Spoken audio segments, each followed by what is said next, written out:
നമ്മൾ നേരത്തെ പറഞ്ഞ ഒരു നാസറിലെ ഗൾഫിൽ നിന്ന് 66-ാമത്തെ വയസ്സിൽ കേരളത്തിൽ വന്നൊരു പ്രവാസി. നമസ്കാരം ശ്രീ നാസർ, താങ്കൾ ഇന്ന് തിരുവനന്തപുരത്ത് വോട്ട് ചെയ്തു എന്ന് പറക്കോട് ഉണ്ണികൃഷ്ണൻ അറിയിക്കുകയുണ്ടായി. താങ്കൾ എവിടെയാണ് വോട്ട് ചെയ്തത്? ഞാൻ വട്ടിയൂർക്കാവിലെ നിയോജക മണ്ഡലമാണ്. ഹലോ, കേൾക്കുന്നു. അവിടെയാണ് വോട്ട് ചെയ്തത്. ഫ്ലൈറ്റ് ചാർട്ടർ ചെയ്ത് വന്നോ അല്ലാതെ വിമാനം കയറി വന്നോ? 3 ഇരട്ടി ടിക്കറ്റ് കൊടുത്തിട്ടാണ് വന്നത്, ചാർജ് കൊടുത്തിട്ടാ വന്നേ. എന്റെ പൊന്നെ, ആഹാ, ഓക്കെ, നന്നായി. കാര്യം വലിയൊരു അവകാശമല്ലേ. ജീവിതത്തിൽ ഇതുവരെ വോട്ട് ചെയ്തിട്ടില്ല സാറേ. എന്ത് പറ്റി ഇത്ര കാലം വോട്ട് ചെയ്യാതിരുന്നത്? വാശി കിട്ടി വോട്ട് ചെയ്യാത്ത? ഇലക്ഷൻ നടക്കത്തില്ല, ഇലക്ഷൻ നടക്കുമ്പോൾ ഞാനിവിടെ കാണത്തില്ല. അയ്യോ, വല്ലാത്ത അവസ്ഥയാണുള്ളത്. ഇപ്പൊ ഗൾഫിൽ എവിടെയാ ഉള്ളത്? ഞാൻ ദുബായില്. അപ്പൊ 3 ഇരട്ടി ചാർജ് നൽകി തിരുവനന്തപുരത്ത് വട്ടിയൂർക്കാവ് മണ്ഡലത്തിൽ വന്ന് വോട്ട് ചെയ്തു. ഇനിയിപ്പോ റിസൾട്ട് അറിഞ്ഞിട്ടേ പോകുന്നുള്ളോ? മിക്കവാറും അങ്ങനെ ഉണ്ടാവും.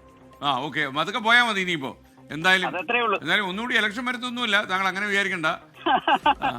ഓക്കെ, ചേട്ടാ 3 ഇരട്ടി എത്ര രൂപ പറയാമോ? ആഷ്മി താജ് ഇബ്രാഹിമിന് താങ്കളോട് ഒരു സംശയം ചോദിക്കണമെന്ന് കേട്ടോ.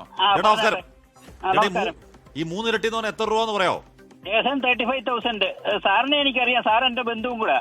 എന്റെ അമ്മ, ആഷ്മിയുടെ ബന്ധുക്കളെ ഇതിങ്ങനെ ചെയ്യൂ, നമുക്ക് അറിയാമായിരുന്നു. ചേട്ടാ സാറൊന്ന് വിളിക്കണ്ട, പേര് വിളിച്ചാൽ നമ്മള് പാവം. ചേട്ടാ ഞാനേ പന്തളത്ത് NSS കോളേജിൽ പഠിച്ചതാ. നമ്മുടെ സീനിയറാ. അപ്പം ഏത് വർഷമാ? ഞാന് അതിപ്പോ പറയണോ? 81. ഞാൻ 86 ജനിക്കുന്നത്.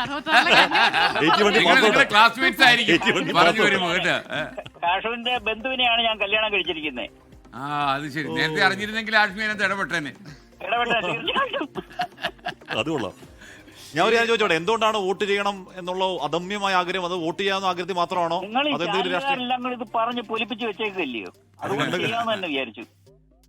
അതല്ലാതെ എന്തെങ്കിലും രാഷ്ട്രീയ കാരണമൊന്നുമില്ല അല്ലേ? എന്തായാലും ഒരു വോട്ട് ചെയ്തേക്കാം. ഇതുവരെ വോട്ട് ചെയ്തിട്ടില്ല, അത് നമ്മൾ ചെയ്തല്ലേ. അയ്യോ, തർക്കമുണ്ടോ? സംശയമുണ്ടോ? അല്ല, താങ്കൾ അവിടെ നിൽക്കണം. ഇപ്പൊ വേറെ ഒരു പ്രേക്ഷകൻ, ഒരു ചാൾസ് വർഗീസ്, അദ്ദേഹം എഴുതിയിരിക്കുകയാണ്: ഞാൻ ഒരു റിട്ടയർഡ് ഗൾഫ് പ്രവാസിയാണ്, എനിക്ക് 71 വയസ്സ് പ്രായമുണ്ട്. ഞാൻ ഇന്ന് എന്റെ ജീവിതത്തിലെ കന്നി വോട്ട് രേഖപ്പെടുത്തി. അപ്പൊ നിങ്ങളെ കടത്തിവെട്ടുന്ന ഒരു പ്രവാസിയുണ്ട്. വളരെ സന്തോഷമുണ്ട്. അദ്ദേഹത്തിന്റെ വോട്ട് ചെയ്യുമ്പോൾ അദ്ദേഹത്തിന് 71 വയസ്സ്, നിങ്ങൾക്ക് പുറത്ത് പറയാമെങ്കിൽ 66 വയസ്സുണ്ടെന്നാണ് ഞാൻ കണക്കാക്കുന്നത്. അത് കൊള്ളാം, പുറത്ത് പറഞ്ഞിട്ടാണ് പറയുന്നത്.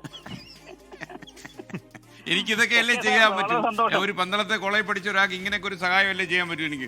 എന്തായാലും താങ്കൾ വട്ടിയൂർക്കാവ് മണ്ഡലത്തിൽ വോട്ട് ചെയ്തു. ആ വോട്ട് ചെയ്ത ആൾ വിജയിക്കട്ടെ എന്ന് ഞാൻ ആശംസിക്കുന്നു. താങ്ക് യു സാറേ.